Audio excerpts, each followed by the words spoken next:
भगवा दुपट्टा, टोंगाभर मिसा, हातात तलवार, बंद करायची असले तर 1 मिनिटात शहर बंद करून टाकायचं. तुम्ही शिवसैनिक होतात तेव्हा. शिवसैनिक होतो हम्म. आणि कट्टर शिवसैनिक. ते कट्टर शिवसैनिक तेव्हाचा तो तो एक रोल हम्म. आणि हा रोल जेव्हा मी समजून घेतला 1 महिन्यात, तेव्हा म्हटलं की मारणं सोपं आहे, वाचवणं फार कठीण आहे. वाचवायला 1 महिना गेला आपला आणि मग तेव्हा ठरवलं का आपण वाचवायचं काम करू. कसं काय शिवसेनेमध्ये गेलं होतं? काय कारण होतं? बाळासाहेबांबद्दल तुम्हाला तेव्हा ते रिडल्स इन हिंदुइझमचं काही सुरू होतं ना, ते एका पुस्तकाबद्दल वाद होता हा. आणि मी तेव्हा सायकलनं जायचं कॉलेजमध्ये, नाही तर घोडं घेऊन जायचं. हम्म. माझ्याकडे घोडं होतं. हम्म. सगळेजण मोटरसायकलनं यायचे हम्म. आणि मी घोडं घेऊन जायचं. ते प्राचार्य म्हणे घोडं घेऊन यायचं नाही. म्हटलं काहून? कॉलेजला जायचं तुम्ही हा, घोडं घोडं घेऊन? घेऊन. आणि घोडं घेऊन गेलं का ते प्राचार्य आला एक दिवस, ते म्हणे तुम्ही घोडं घेऊन येऊ शकत नाही. म्हटलं का बरं? ते नोकरीचे पोरं आहे, ते गाडी घेऊन येतं. माझा बाप शेतकरी आहे, घोडं घेऊन काहून नाही येणार आहे? राजकारणाचा पहिला किडा तिथं चावला. तिथं चावला. बरोबर आहे. मी स्वतः 115 वेळा रक्तदान झालं असेल आतापर्यंत.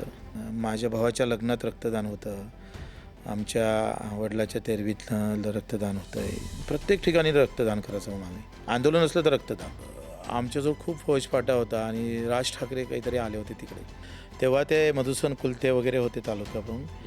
तो मग काय सांगत जाय म्हणे, यानं सगळे शिवसैनिक याच्याजवळ घेतले आहे म्हणे, माझ्याजवळ एकही शिवसैनिक ठेवला नाही म्हणे. मग त्यांनी लगेच म्हटलं याला काढून टाक म्हणे, याला कर तालुका. तुम्ही प्रहार तुमचा पक्ष काढला. हे प्रहार जे नाव आहे ते खूप इंटरेस्टिंग आहे. त्याची एक खूप इंटरेस्टिंग स्टोरी आहे. प्रहारच का? नाही, नाना पाटेकर माझं आवडते हे होते. ते त्यांचे रोल जे डॅशिंग बोलण्याचा जो हे होता ना, त्यांच्या बाकी अभिनयापेक्षा जे बोलण्यावर चेहऱ्यावरचे जे हावभाव होते, डॉयलॉग, ते मी बिलकुल खुश होऊन जातो. मी खूप पिक्चर पाहायचे, डबल तिबल पाहायचं. व्यवस्थेच्या विरोधात लढणारा हे सगळं. पण बऱ्याचदा हे सगळं सिनेमापुरतं बरं वाटतं. वास्तवात ते खूप विचित्र असतं आणि त्याला वेडेपणा म्हणतात या जगात आजच्या. मला वाटत नाही देशात कुठल्या आमदारावर एवढे गुन्हे, आणि सगळे आंदोलनाच्या बरं.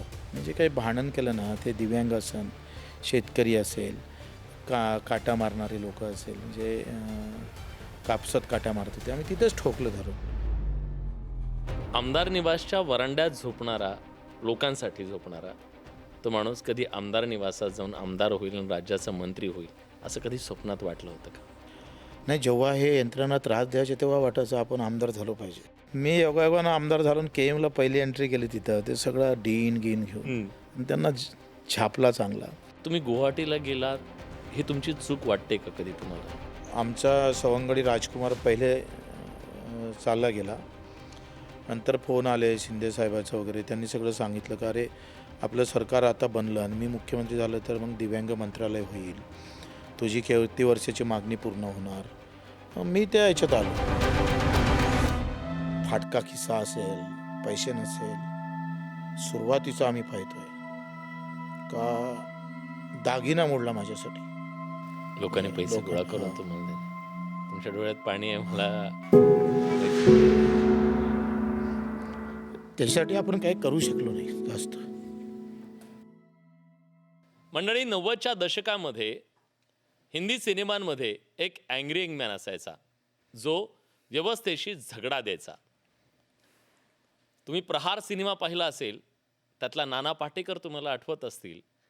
आणि या सगळ्यातून सिनेमावरचा नाही, आज वास्तवामध्ये तशाच प्रकारचा झगडा त्या माणसांसाठी हा माणूस देतोय ज्यांची कुठली वोट बँक नाही आहे, ज्यांचा कुठला आवाज नाही आहे, ज्यांना हातपाय सुद्धा नाही आहेत. अशा माणसांसाठी हा माणूस झगडतोय आजच्या काळात. राजकारणाच्या दलदलीतला हा एक आशेचा किरण आहे. महाराष्ट्राच्या राजकारणातला हा बुलंद आवाज आहे. हा आवाज म्हणजे बच्चू कडू. महाराष्ट्राच्या राजकारणामध्ये आज असंही व्यक्तिमत्व असू शकेल असा प्रश्न पडावा, असे बच्चू कडू आजच्या पॉडकास्टमध्ये आपल्या सोबत आहेत. बच्चू भाऊ, खूप खूप स्वागत आहे तुमचं. धन्यवाद. व्यवस्थेच्या बद्दलची चीड तुमच्या प्रत्येक वाक्यातनं शब्दातनं आम्हाला जाणवते. पण महाराष्ट्रातल्या बहुतेक सगळ्यांना माहिती आहे, पण ज्यांना माहीत नाही त्यांच्यासाठी मी हे सांगतोय की बच्चूभाऊ कडू हे राजकारणामध्ये जेव्हा आले तेव्हा त्यांची राजकीय सुरुवात ही सामाजिक कार्यातून झाली आणि तो सामाजिक कार्याचा वसा त्यांच्या आईकडून त्यांना मिळाला. पण ती कहाणीसुद्धा खूप इंटरेस्टिंग आहे. एक कबड्डीची मॅच जी तुम्हाला या समाजसेवेसाठी, सामाजिक कार्यासाठी, आरोग्याच्या क्षेत्रात काम करण्यासाठी कारणीभूत ठरली. ती मॅच काय होती आणि तिथून आयुष्याचा सगळा खेळ तुमच्या सुरू झाला, ज्याने कलाटणी दिली. खरं तर आई श्रावणबाळ गाडगेबाबाचा आमच्यावर प्रभाव होता. त्या म्हणजे पूर्ण एकंदरीत तो भागच गाडगेबाबाच्या कीर्तनाचा. आणि आमचं तसं 100 एकर शेती. आमच्या डोहात ते काय म्हणतात खाली गंदग्या भरत ते जागा नव्हती, तर आम्ही खड्डा करून तिथं ज्वारी ठेवायचा. आणि वडील ते वाटाची कमी पडलं लोकांना, तर हम्म, आमची इथं शेकडं होतं एक म्हणजे दमनी. हम्म, ती रुग्णवाहिकेचं काम करायचं. कोणी बिमार पडलं का त्यानं पहिले आमच्याकडे यावं, तो पेशंट तालुक्यावर न्यायचा ही बैलगाडी आपली. बैलगाडी घेऊन. हम्म, तर ते अशा सगळ्या अवस्थेमध्ये. आणि आई खूप सेवाभावी होती खरं तर. आई नेहमी म्हणायची का एकदाचं काही नाही झालं तरी चालेल, पण दारावरून गरजू वापस गेला नाही पाहिजे. अशा वातावरणात माझी एक कबड्डीची टीम होती आणि आम्ही खेळत होतो कबड्डी. खेळता खेळता एका प्लेयरला रक्ताच्या उलट्या झाल्या आणि रक्ताच्या उलट्या झाल्यावर आम्ही त्याला उचलून लगेच गावच्या डॉक्टरकडे गेलो होतो. म्हणे हे इथलं नाही, अमरावतीला न्यावं लागेल. हम्म, आम्ही लगेच अमरावतीला घेऊन गेलो आणि अमरावतीच्या डॉक्टर सांगितलं मुंबईला, याला हार्टचा प्रॉब्लेम आहे, हम्म. याचं जर शस्त्रक्रिया केली नाही तर हा जाईल, कधी पण जाऊ शकते. मुंबई पाहिलीच नाही, नावच पहिल्यांदा ऐकलं आहे. त्या अशा अवस्थेत आम्ही सगळं होतो आहे. आणि पैसे कसे म्हणजे मुंबईला जायचं कसं, तर आम्ही कधी फायनल जिंकलं नाही. कबड्डी कधी हारतच होतो नेहमी आणि टॉपवर जायचंच नाही. पण आम्ही जिज्ञासुलांनी उपविजेतेपद आम्हाला भेटलं आणि त्याच्यात 2100 रुपये आम्हाला बक्षीस भेटलं. मिळालं. हम्म, ते घेतलं आणि पैसे कमी होते तर आईनं मग कापूस विकून मला पैसे दिले. तेव्हा 1.5 क्विंटल कापूस विकला होता आणि त्याच्यातून मला पैसे भेटले आणि मी मग विदाऊट तिकीट जायचं ठरलं आहे मुंबईला आपल्या मित्राला वाचवण्यासाठी ही वाचवासाठी धडपड सुरू पहिल्यांदा. हां. आणि रेल्वे स्टेशनवर पहिल्यांदाच गेलो मी. हम्म, आणि आम्ही पाहिलं का रेल्वे म्हणजे एस टीला जसं समोर बोर्ड असते हम्म. तसं रेल्वेला पण समोरच असेल, पण ते आडवं येतं. आणि बसलोय गाडीत, तर बसल्याबरोबर मला अकोल्याच्या समोर एक स्टेशन येतं भुसावळ का काहीतरी, तिथे आम्हाला अडवलं आणि तिथून उतरवलं. पण तिकीटच नव्हती. हम्म, आम्ही दोघंच जण. आणि मग तिथं थांबलो. पुन्हा रेल्वे दुसरी पाहिली. तिथून पुन्हा इगतपुरीला आम्हाला थांबवलं. म्हणजे 2 दिवस लागले हे मुंबईला यायला. आणि विदाऊट यायचं म्हणून. आणि इथं सगळे काळे काळे कपडे झाले होते. हम्म, आणि दादरची धर्मशाळा होती, गाडगे महाराज धर्मशाळा. हम्म. ते माझे कपडे गिपडे पाहून त्यांना असं वाटलं चोरच आहे का मी, म्हणजे काही वेगळं अशा पद्धतीने त्यांनी मला प्रवेशच दिला नाही. हा. मग विठ्ठलराव चव्हाणचं ऑफिस होतं परेलला, केम हॉस्पिटलच्या बाजूनं. तिथं एक मैदान आहे, तिथे आम्ही 3 दिवस काढले मैदानावर. आणि मैदानावरच राहिला. हां, मैदानावरच झोपलो आम्ही. 5-7 हजार रुपये खिशात होते, ते जपून आम्ही झोपायचं. आणि सकाळी 25 पैशात 50 पैशात काहीतरी आंघोळ होती आणि 25 पैशात संडासाची व्यवस्था होती तिथे हम्म, सार्वजनिक शौचालय. ते करून मग नंबर लागला तर पैसे जमा करायला 1 महिना गेले. दिवाकर राव ते महापौर होते, हम्म, ते 1000 रुपये त्यांनी मंजूर केले होते, पण ते जमाच झाले नव्हते के एम हॉस्पिटलला. हम्म. त्याच्यानं आम्हाला सुट्टी देत नव्हतं.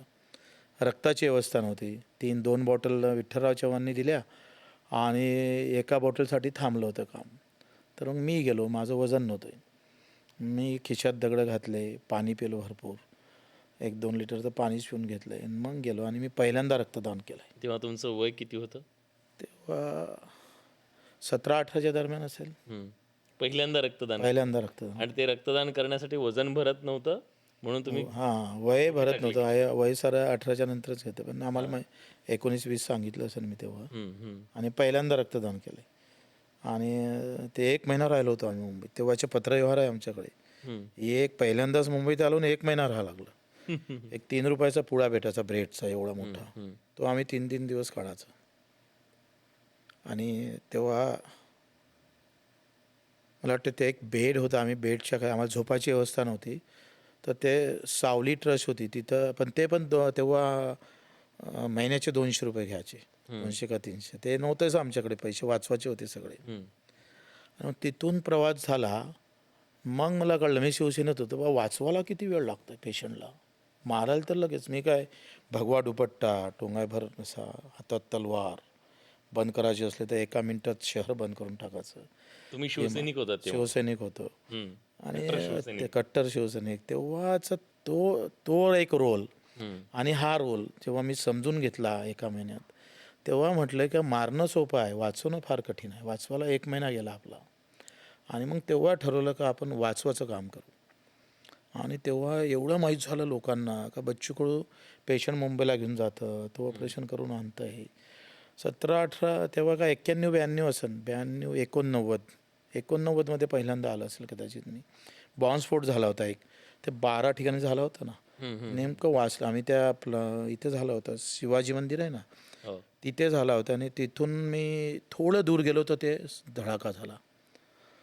आणि ते इतकी काळजी लागली. तेव्हा मोबाईल नाही, काहीच नाही. आईचे ह्या कोण हा गेला का जिवंत आहे का नाही आहे, बॉम्बस्फोटमध्ये गेला तर नसन, ह्या काळजी. मग सगळी ते धर्मशाळेत गेल्यावर एक जण जाणारा होता, त्यांना सांगितलं का तू पत्र जायला पण वेळ लागेल ना, त्याला सांगितलं का बाबा नाही सगळे व्यवस्थित आहे. तुम्हाला व्यसन लागलं की तिकडून पेशंट आणायचे आणि विदाऊट तिकीट आणायचं. विदाऊट तिकीट आणायचे. आणि वर्तमानपत्राशी तुमचं खूप नातं आहे, म्हणजे खाली झोपायला पण. ते प्रकाश भार सगळ्याची रूम होती. ते खूप डच भरली होती लोकांना, कार्यकर्त्यामुळं. आणि मग मी बाहेरच, आता आम्ही एकतर काय नेहमी येणार आहे ना, आम्ही काही 2 महिन्यातून एकदा, आम्हाला महिन्यातून एकदा पेशंटला घेऊन यायचंच. मग आम्हाला रूम कुठं, कोण जागा देणार नेहमी येणाऱ्याला. मग बाहेर मस्त तो फक्त त्या आमदार निवासचा आम्ही बाथरूम आणि संडास यूज करायचा आंघोळीसाठी, आणि हे झोपण्याचा पेपरच होता. तर ते आमदार निवासमध्ये संजय बंडच्या रूमवर, ते शिवसेनेचे आमदार होते, तिथे पण खूप वेळ राहिलो मी. मला आजही म्हणजे ते आठवतं, तुम्ही वरांड्यात जेव्हा झोपायचा तेव्हा, आणि आमदार निवासच्या वरांड्यात झोपणारा, लोकांसाठी झोपणारा तो माणूस कधी आमदार निवासात जाऊन आमदार होईल आणि राज्याचा मंत्री होईल असं कधी स्वप्नात वाटलं होतं का? नाही, जेव्हा हे यंत्रणा त्रास द्यायचे तेव्हा वाटायचं आपण आमदार झालो पाहिजे. जे प्रभू देसाई एक मॅडम होती, सोशल MHW होत्या, त्या समाजसेविका, खूप त्रास द्यायचे पेशंटला. हे आण ते आण, हे बरोबर नाही, एखादं कार्डाचं जर काही तुटलं असेल कागद तर ह्या पूर्ण पाहिजे मला, हे तुटलं कसं. तर तेव्हा मनात वाटायचं मी आमदार झालो पाहिजे, मग यांना सगळ्यांना तालावर आणेल असं वाटायचं. आणि मी योगायोगानं आमदार झालो, KMला पहिली एंट्री केली तिथं. ते सगळं डीन घेऊन त्यांना छापला चांगला. त्यांना यांनी काय काय आम्हाला सतावलं सगळं डीनला सांगितलं. म्हटलं भडास काढली. हां, पूर्ण. म्हणजे मग वाटलं की अब जान आ गई, अब लढणे के लिए. तर त्याचा खूप फायदा झाला आम्हाला. म्हणजे मग इतके पेशंट वाढले. मी स्वतः 115 वेळा रक्तदान झालं असेल आतापर्यंत.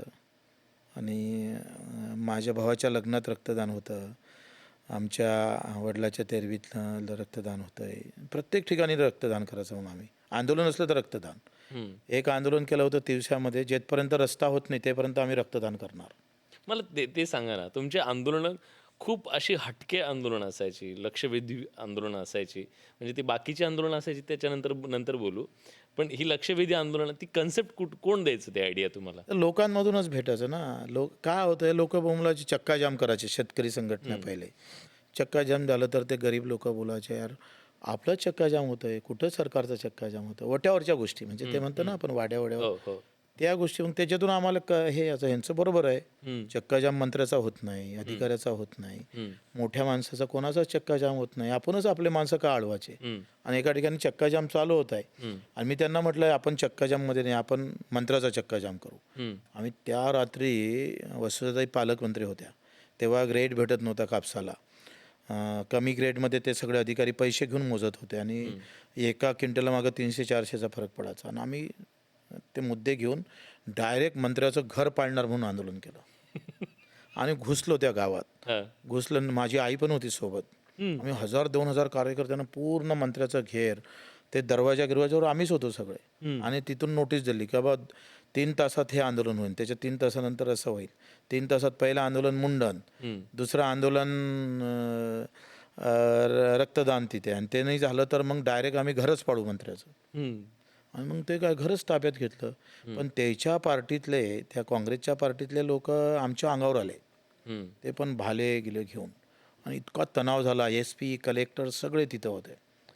आम्ही घरावरच थांबलो होतो. आई पण होती. रात्री 3 वाजले आणि 3 वाजता कलेक्टर आणि हे सगळे त्यांनी सांगितलं ठीक आहे, ग्रॅज्युएशन सगळ्या कारवाईनं आमच्या मागण्या मान्य केल्या.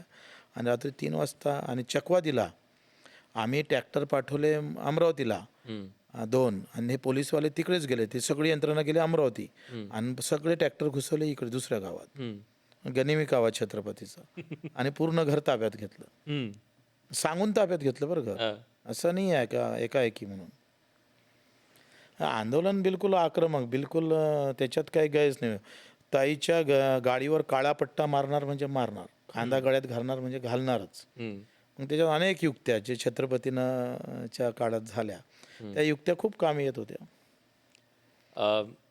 पण ह्या खूप कमी लोकांना हे माहिती आहे की तुम्ही थोडासा आता उल्लेख केला सुरुवातीला, तुम्ही शिवसेनेत होता, तुम्ही एक तालुका अध्यक्ष पण झाला होता शिवसेनेचे. म्हणजे मला 2 डाव शिवसेनेनं कसं काढलं. काय शिवसेनेमध्ये गेला होतात, काय कारण होतं? बाळासाहेबांबद्दल तुम्हाला तेव्हा ते रिडल्स इन हिंदुइझमचं काही सुरू होतं ना, ते एका पुस्तकाबद्दल वाद होता. हां आणि मी तेव्हा सायकलनं जायचं कॉलेजमध्ये, नाही तर घोडं घेऊन जायचं. माझ्याकडे घोडं होतं. सगळेजण मोटरसायकलनं यायचे आणि मी घोडं घेऊन जायचं. ते प्राचार्य म्हणे घोडं घेऊन यायचं नाही. म्हटलं काहून? कॉलेजला जायचं तुम्ही हा, घोडं घोडं घेऊन. आणि घोडं घेऊन गेलं का ते प्राचार्य आलं एक दिवस, ते म्हणे तुम्ही घोडं घेऊन येऊ शकत नाही. म्हटलं का बरं? ते नोकरीचे पोरं आहे, ते गाडी घेऊन येतं. माझा बाप शेतकरी आहे, घोडं घेऊन काहून नाही येणार आहे? काय बंधन घालणार आहे तुम्ही? मग ते काय खूप वाद मग त्याच्यात. आणि मग सायकलनं मग दूध आणायचं ना मी गावातून तालुक्यावर, तर दुधाच्या डबक्या वगैरे दूध विकायचं पहिले सगळं दिवसभर सकाळी, आणि मग कॉलेज जायचं. त्यातलं दूध उरलं का मस्त आम्ही दूध प्यायचं बढियापैकी कॅन्टीनवर.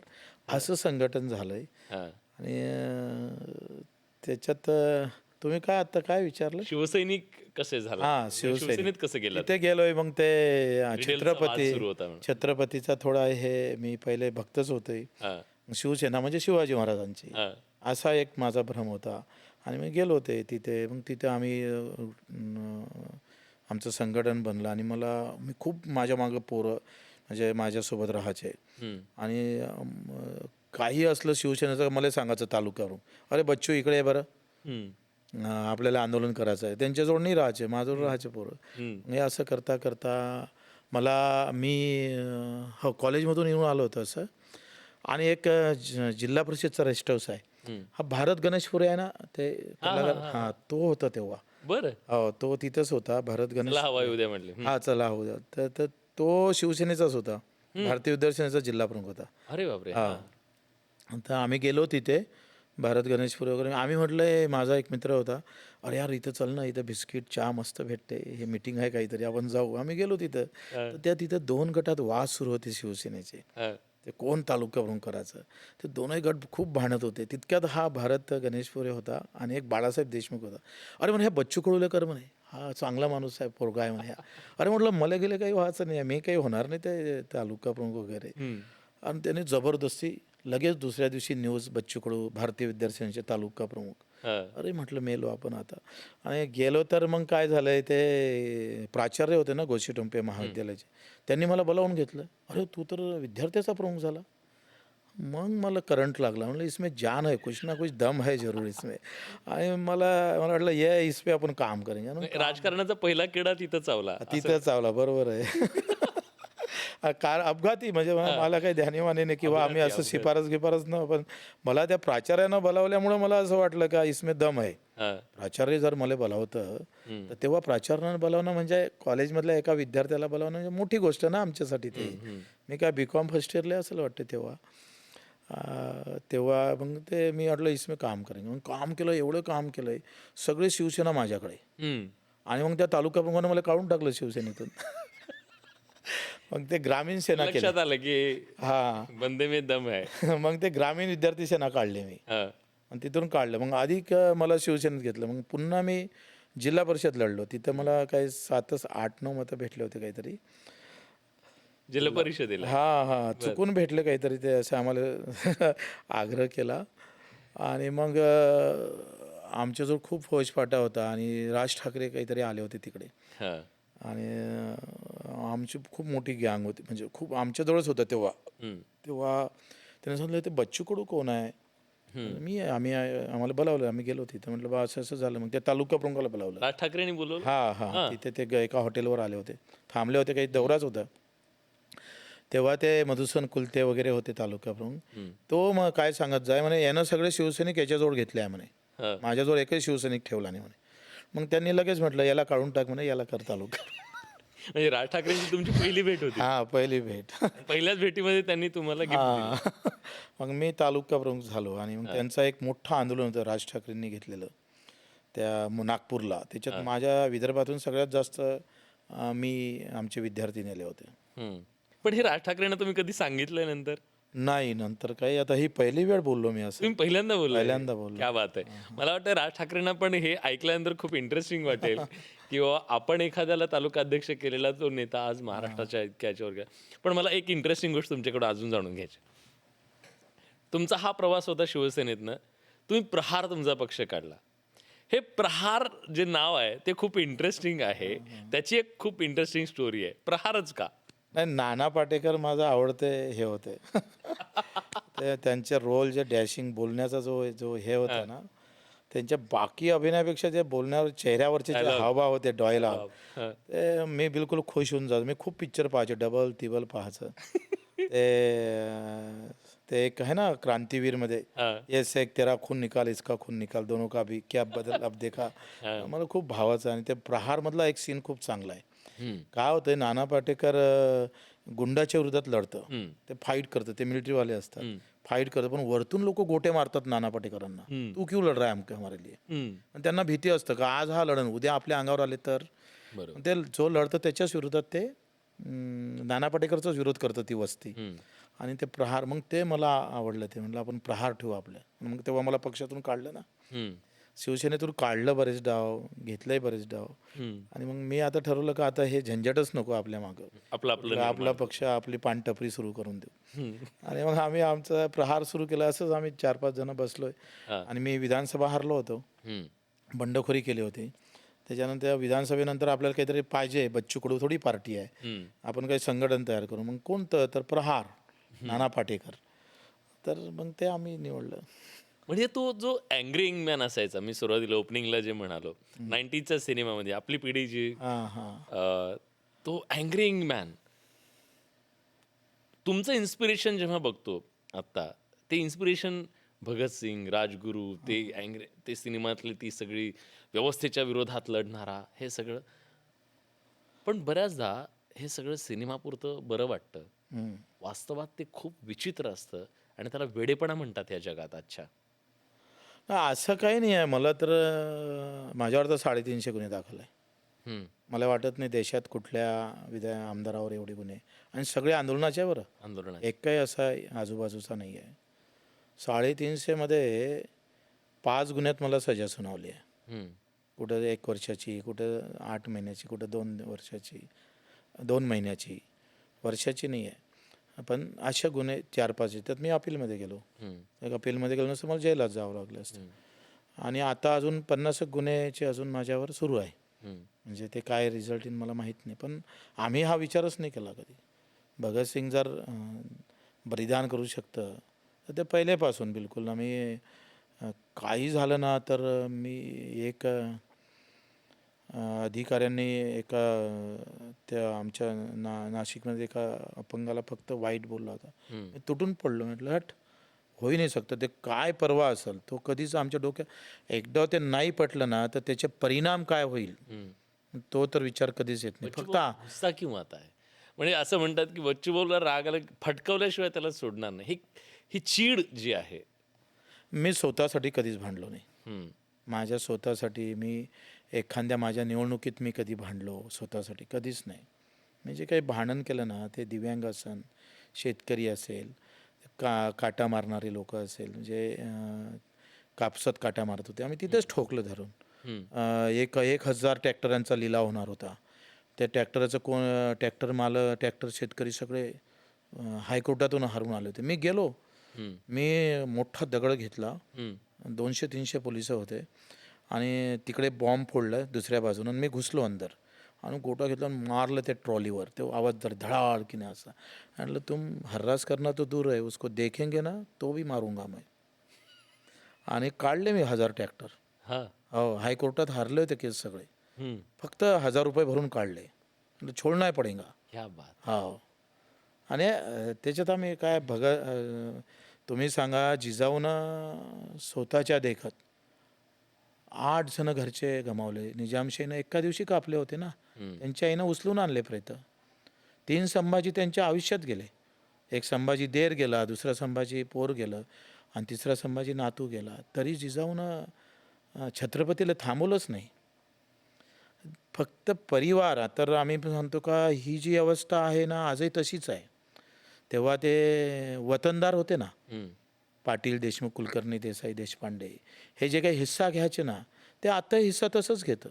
कुठं शेतकऱ्याच्या वाट्याचं त्याला भेटतंय.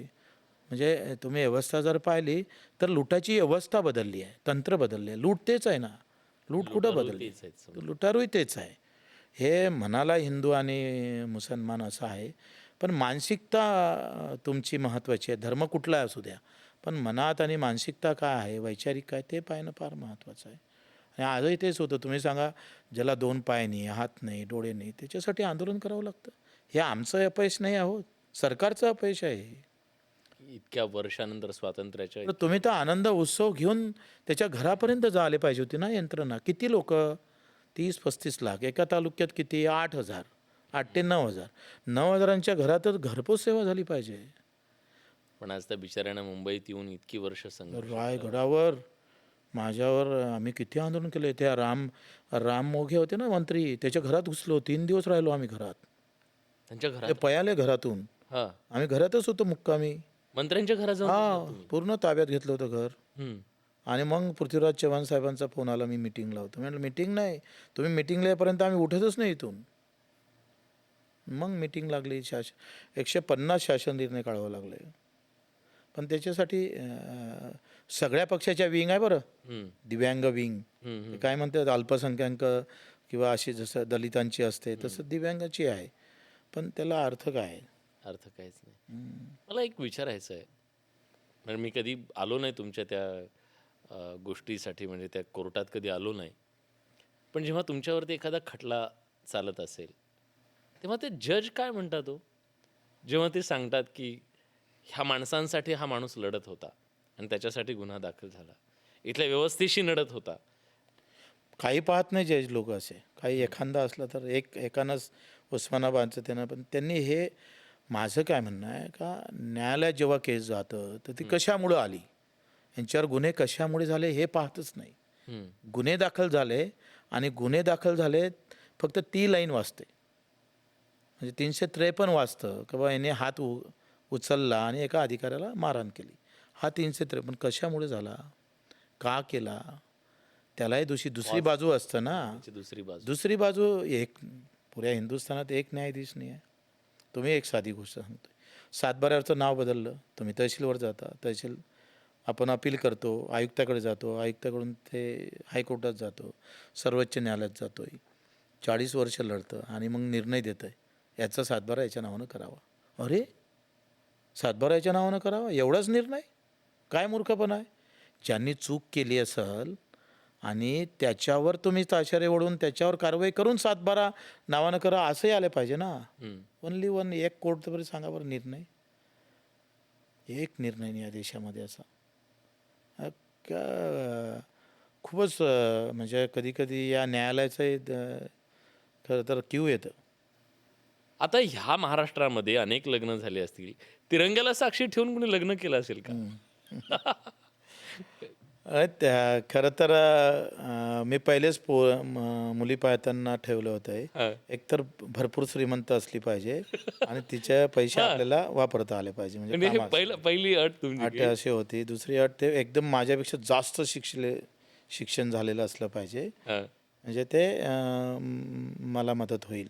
तिसरं असं का क्रीडामध्ये कुठंतरी प्रावीण्य असलं पाहिजे, ते काहीतरी चालू शकलं पाहिजे असं. ते पहिले तर आम्हाला माझ्यासोबत कोणी तयार, म्हणजे लग्न करायलाच तयार. काय करतो तर आता काय करतो तर इतके गुन्हे दाखल आहे. आणि मग ते आम्हाला नैना एकदा प्रवचन करत होती आणि खूप सुंदर आवाज आणि खूप चांगलं. म्हटलं मग माहीत झालं का हे स्थळ आलं.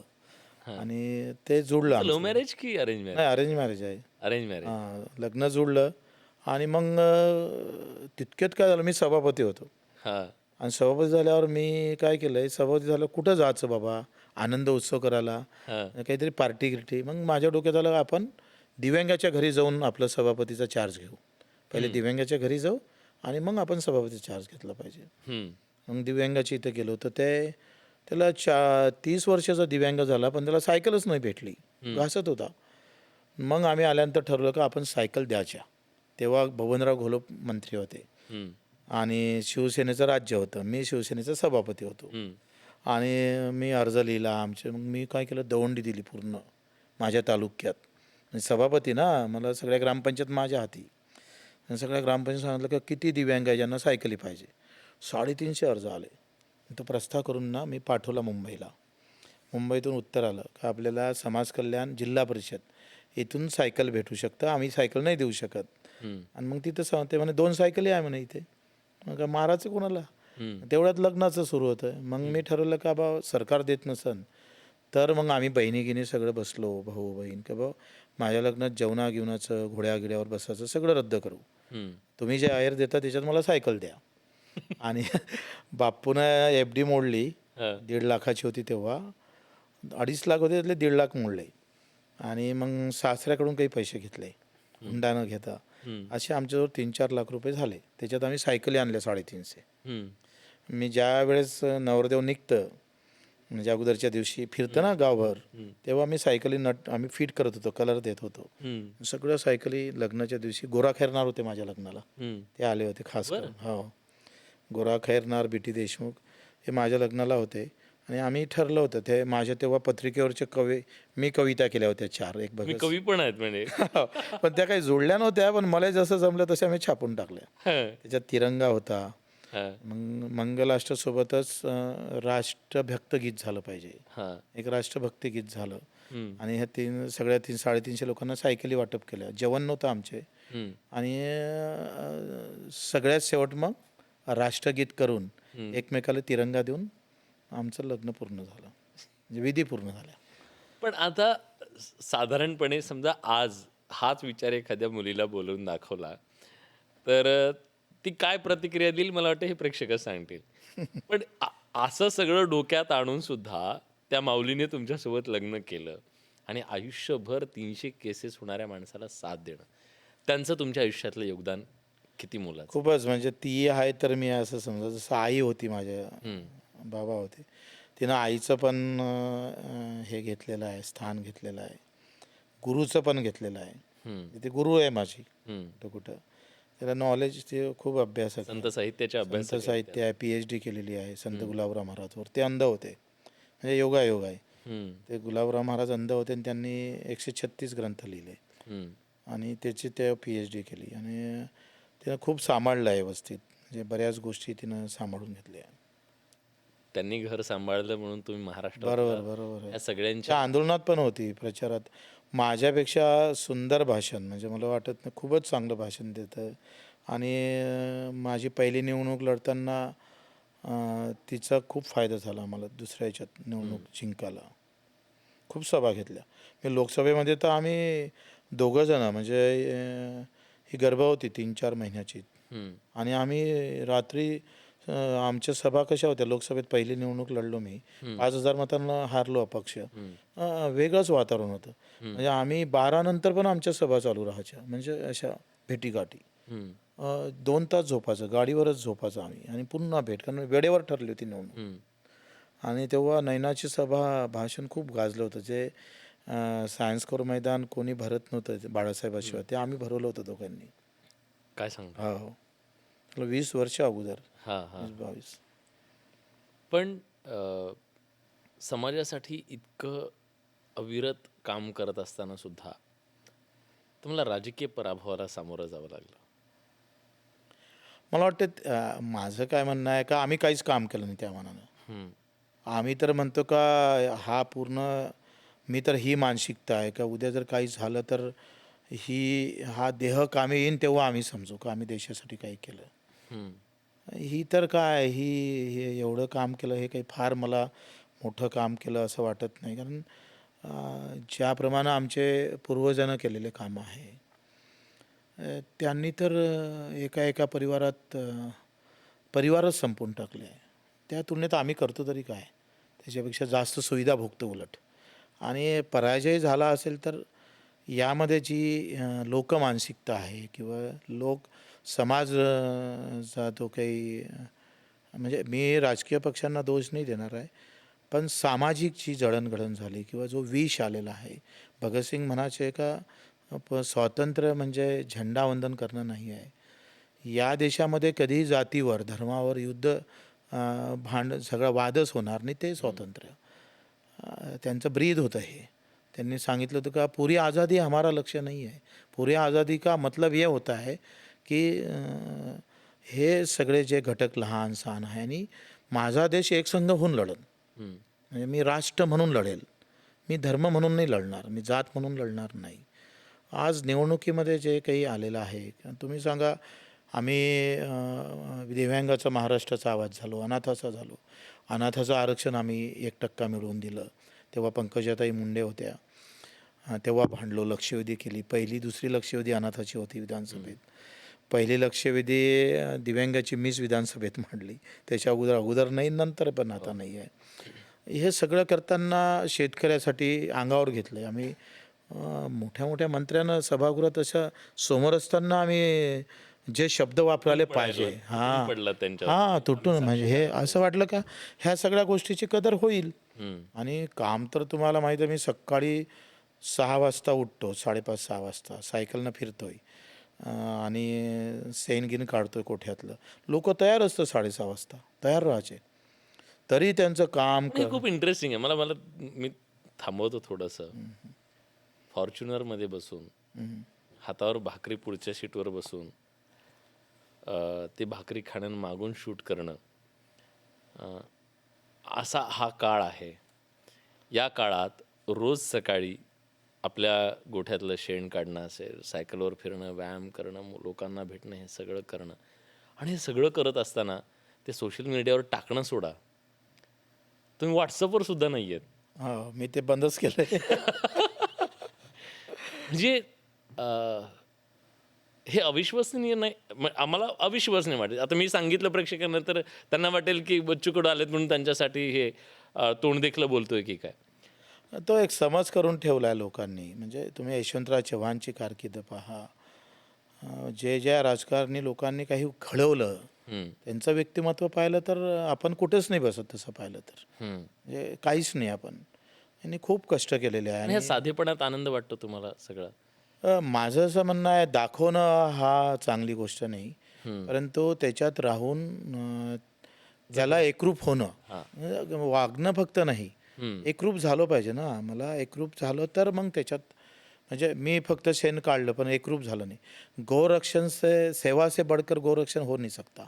सेवा महत्त्वाची आहे आणि गोरक्षणाचे नारे वेगळे आहे, पण सेवेतूनच गोरक्षणाची निर्मिती आहे. ते कुठं आपण डोक्यात घेतो आहे. काय होतंय, प्रत्येक वाक्यान शब्दामध्ये आणि प्रत्येक आवाजामध्ये, डरकाळीमध्ये माझं मताचं गणित लपलेलं आहे.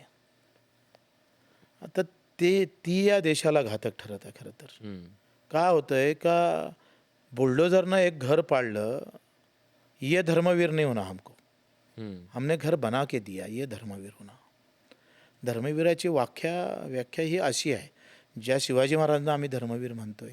घरं बांधले हो, औरंग्यानं जरी पाडले असेल, पण बांधण्याची क्षमता ठेवली ना छत्रपतीनं. एक घर कारण नसताना पाडलं छत्रपतीच्या आयुष्यात, अहिल्यादेवी होळकरांच्या आयुष्यात, महात्मा फुले आंबेडकरांच्या आयुष्यात. तुम्ही पहा ना, कुठं दिसत नाही असं. ही घरं पाळणारी लोक नव्हतीच, म्हणून तर ते महापुरुष. आणि म्हणून हा विचार आहे, कसा आहे, हा विचार जगला पाहिजे. पण ह्या विचाराचं मूळ कुठे आहे? बच्चूभाऊंच्या आज धमन्यांमध्ये जो हा विचार इतके दिवस राजकारणात राहून सुद्धा तो जिवंत आहे, त्याचं मूळ कुठे आहे? कुठून आलं हे सगळं? लोकांमध्येच आहे. आमच्या पूर्वजामध्ये आहे, आई, आई आहे, आणि छत्रपती आहे, गाडगेबाबा आहे, तुकाराम आहे. तुकारामाची तर तुम्हाला माहीतच आहे. सगळं धान्य संपलं, उचलं ते पण देऊन दिलं. संत कसं हे ऐकले पाहिजे आपण. आणि आईनं आम्हाला जे संताचं ज्ञान शिकवलं हम्म. ते ते पूर्ण जपता नाही आलं. खरं तर मी काही पूर्ण जपू नाही शकलो. ते खंतच आहे आयुष्यात. पण येत्या काळात आम्ही ते प्रयत्न करू. पण आईला समाधान वाटायचं तुमच्या आईला सगळ्या खूप बापरे, गोष्टींकडे बघून. आई माहीत आहे तुम्हाला, आमच्यावर गुन्हे दाखल व्हायचे ना, फरार व्हायचं ना, हम्म. तर मी जिथं लपून राहायचं तिथं डब्बे पाठवायची आई. 10-15 जणांचा स्वयंपाक करून पाठवायची. घरातच तर कधी कधी आम्हाला कोंडून ठेवायची, एक एक महिना समोर राहायची पोलिसाची. म्हणजे खूप आईनं अर्धा माझ्या आंदोलनात, म्हणजे जिथं तुम्ही सांगा मंत्र्याच्या घरावर घर घेरला आम्ही, तिथं माझी आई होती स्वतः. हम्म. म्हणजे काही होऊ शकलं असतं, गोळीबार होऊ शकलं असतं. आई आणि वडिलांना पण, वडील हे खूप, माझे भाऊ भावंड बहिणी, माझी बहीण एक डॉक्टरीन आहे, यांनी खूप साथ दिला. म्हणजे आणि कार्यकर्त्यांनी पण. हम्म. अहो, असे कार्यकर्ते कोणालाच भेटले नाही. म्हणजे छत्रपतीलाच भेटले असेल सैन्य, त्याच्यानंतर मला भेटले असेल. म्हणजे फाटका खिसा असेल, पैसे नसेल, सुरुवातीचा आम्ही पाहतोय का दागिना मोडला माझ्यासाठी. लोकांनी पैसे गोळा करून तुम्हाला दिले. तुमच्या डोळ्यात पाणी आहे. मला एक त्याच्यासाठी आपण काही करू शकलो नाही जास्त. आणि आजच्या काळात कार्यकर्ता टिकवणं, कार्यकर्त्याच्या पण खूप अपेक्षा निर्माण झाल्या ह्या सगळ्यात. काही कार्यकर्त्याचे आहे, पण तरी चांगले कार्यकर्ते आहे. हम्म.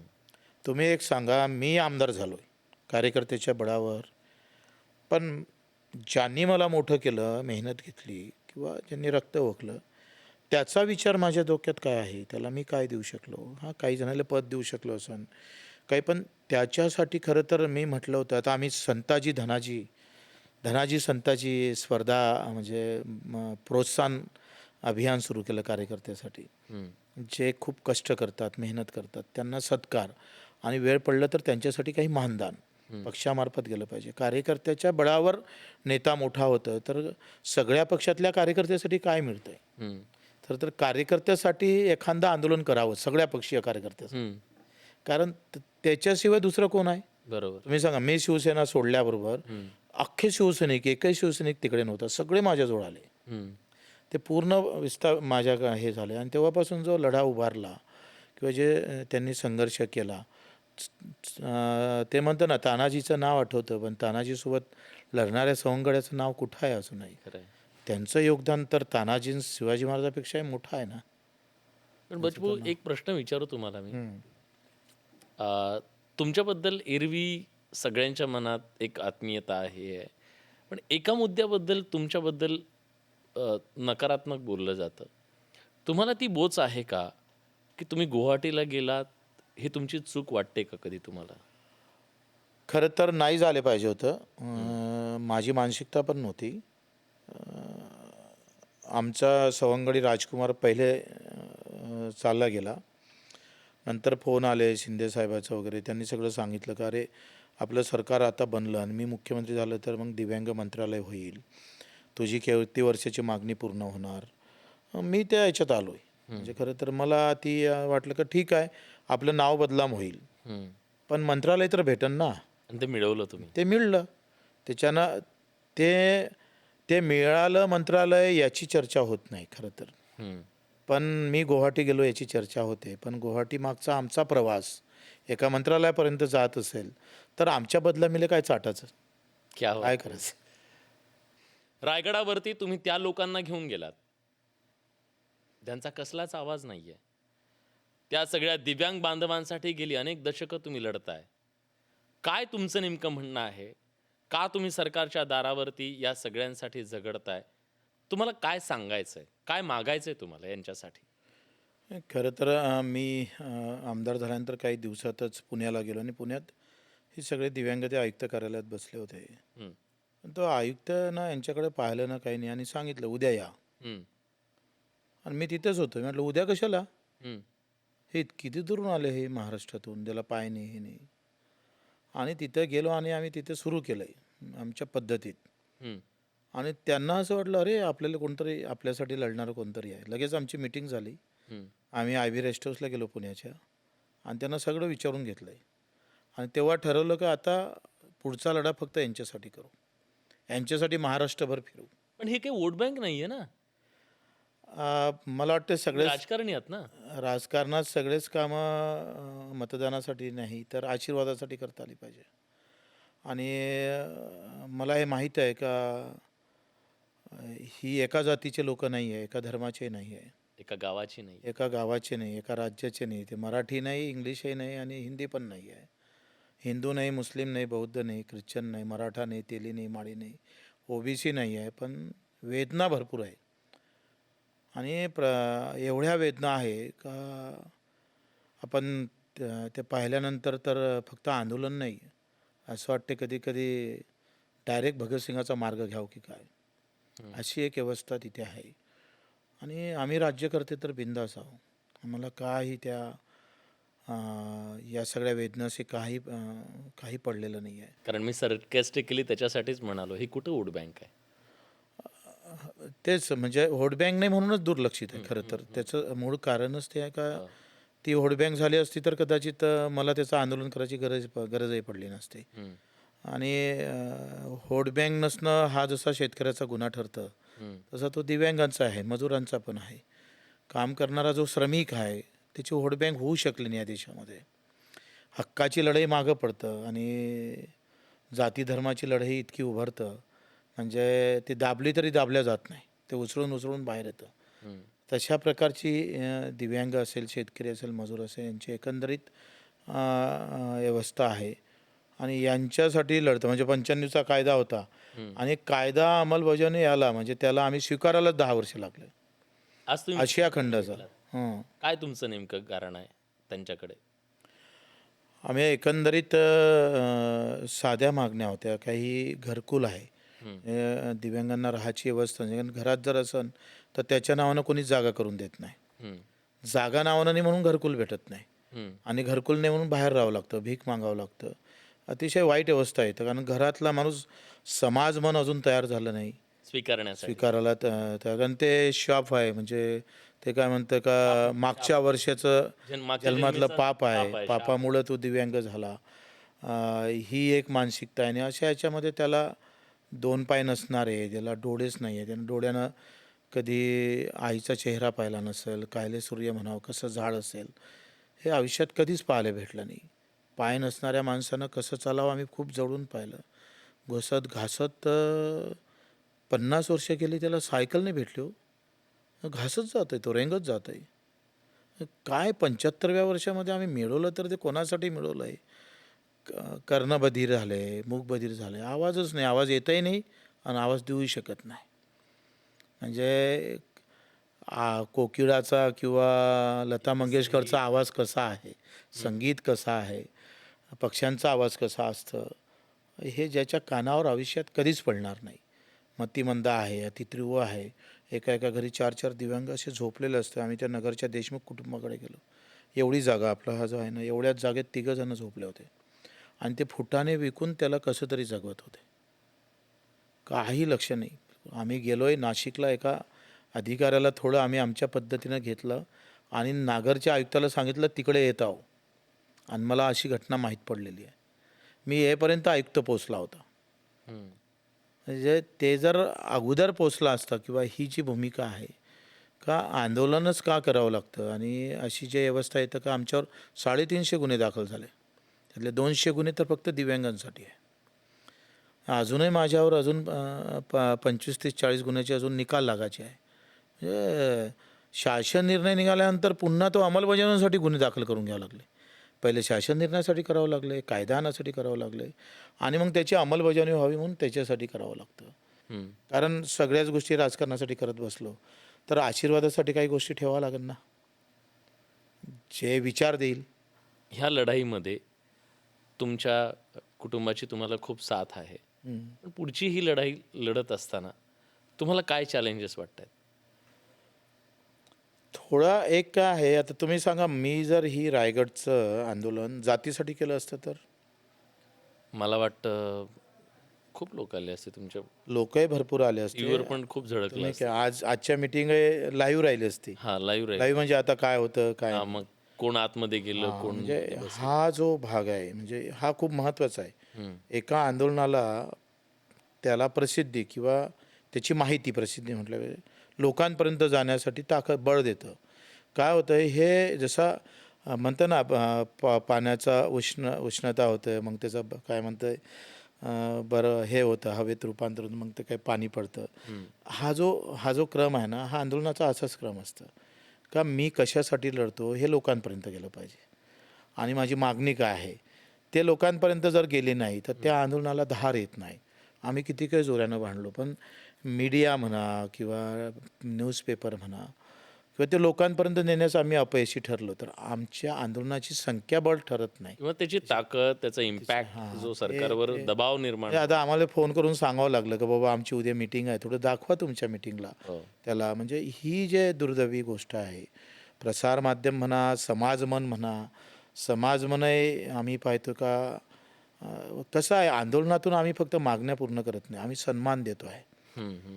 त्याचं वेगळं अस्तित्व निर्माण करता येते दिव्यांगाचं की हां ये लढने वाला है ये लढने वाला है और इसको तुम ऐसे ऐसे मत देखो. याचा अधिकार आहे तो. याचा अधिकार आहे आणि याचं अस्तित्व मजबूत करतो आहे. बरोबर. म्हणजे आमच्या दिव्यांगाच्या आंदोलनामुळे तुम्हाला असं वाटतं 6,000 रुपये महिना भेटन एवढंच थोडं बळ भेटलं. विचारा दिव्यांगाला का बच्चू कडूच्या आंदोलनाला दिव्यांगाला काय बळ भेटलं हे विचारा. नक्की विचारेन. पण मला आज ही मुलाखत संपवताना एक सांगायचं आहे. तुमच्यासारखे कितीतरी असे तरुण असतील, म्हणजे त्याच्यापैकी मी पण होतो कधी काळी समजा, की आपल्याला काहीतरी करायचं आहे. मग राजकारणात, समाजकारणात वेगवेगळ्या क्षेत्रामध्ये जाऊन ती धडपडतायत मुलं, काहीतरी करतायत. कार्यकर्ता म्हणून असतील, कुठे वेगवेगळ्या क्षेत्रात. त्यांच्यासाठी तुम्ही काय मेसेज द्याल? मला असं वाटतं का पहिले डोक्यात सेवाभाव ठेवली पाहिजे. प्रचंड सेवा असली पाहिजे. राष्ट्रसेवा असली पाहिजे. धर्मसेवा असू दे, जातीची असू दे, समाजाची असू दे, गावाची असू दे किंवा भाषेची असू दे, पण त्या राष्ट्रसेवेपेक्षा वरते नसावी. राष्ट्रसेवा ही आमची अंतिम सेवा असली पाहिजे. मग राष्ट्रसेवेत आम्ही काय केलं म्हणजे राष्ट्रसेवा घडेल हे पाहणं फार महत्त्वाचं आहे. दुःखी असणारा शेतकरी असेल त्याची लूट असणारा शेतकरी असेल, दुःखी असणारा दिव्यांग असेल. मी गणपती उत्सव करत असेल तरी त्याच्यात मी 2 अनाथांना दत्तक घेऊ शकतो का? दुर्गादेवी करत असेल तर 2 विधवा भगिनींना मी दत्तक घेतो का? जिवंत मूर्तीच्या दुर्गादेवीत पाहताना आम्ही जिवंत दुर्गादेवीच्या आमच्या भगिनी आहे. त्याच्या आयुष्यात आम्ही काही वाटेकरी होऊ शकतो का? आखरी या सगळ्या गोष्टीकडे पाहणं फार महत्त्वाचं आहे. आणि आज जी अवस्था आहे ही जातीय विषमता मुळात संपलेली आहे. ती नाहीच आहे. आर्थिक विषमतेचं एक नवीन भूत येत आहे. ती आर्थिक विषमता म्हणजे काल जे डिलिव्हरीत पुण्यातली ही आर्थिक विषमतेचं कारण आहे. शैक्षणिक विषमता आली, आरोग्याच्या सेवेची विषमता आली, भावाची म्हणजे तुम्ही सांगा मी डाळ करतो म्हणजे मी तूर घेतली आणि डाळ केली तर उद्योगपतीच्या हाती गेल्याबरोबर तिचे भाव असे जातात आणि मी पिकवतो शेतकरी विकतो तर त्याचे भाव खाली पडलेले असतात. या विषमतेच्या विरोधात लढणारी युवकांची गरज आहे. धार्मिक लढाईमध्ये तुम्हाला खूप व्यवस्थित वाटेल. भगवा दुपट्टा, हिरवा, निळा, मी धर्मवीर, पण याच्यामध्ये तुम्हाला मारावं लागेल कोणाच्या विरोधात बोलावं लागेल. पण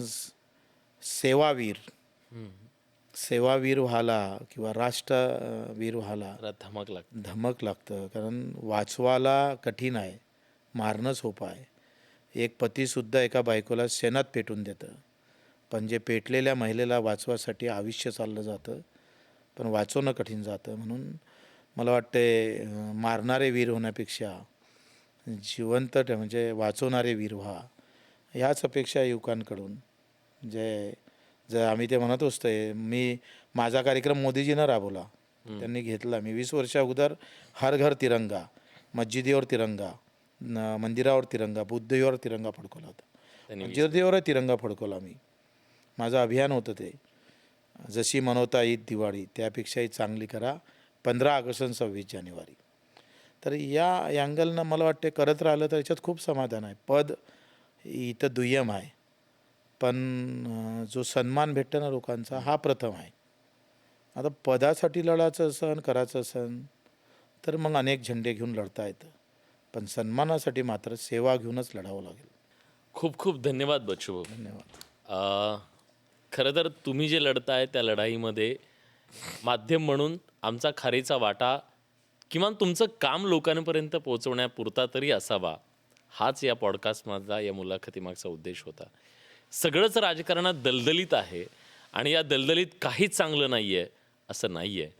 इथंसुद्धा आज ही व्यवस्था बदलण्यासाठी अनेक माणसं आपल्या आयुष्याची होळी करून घेत आहेत आणि दीपस्तंभ म्हणून इतरांसाठी उभे आहेत, हे सांगण्याचा हा उद्देश होता. आज या मुलाखतीसाठी आपण वेळ काढलात, खूप काही गोष्टी पहिल्यांदा सांगितल्यात, त्याबद्दल तुमचे मनापासून आभार आणि तुम्हाला खूप शुभेच्छा. आम्ही तुमच्यासोबत आहोत. ठीक ठीक, धन्यवाद. आपले पण आभार. थँक्यू.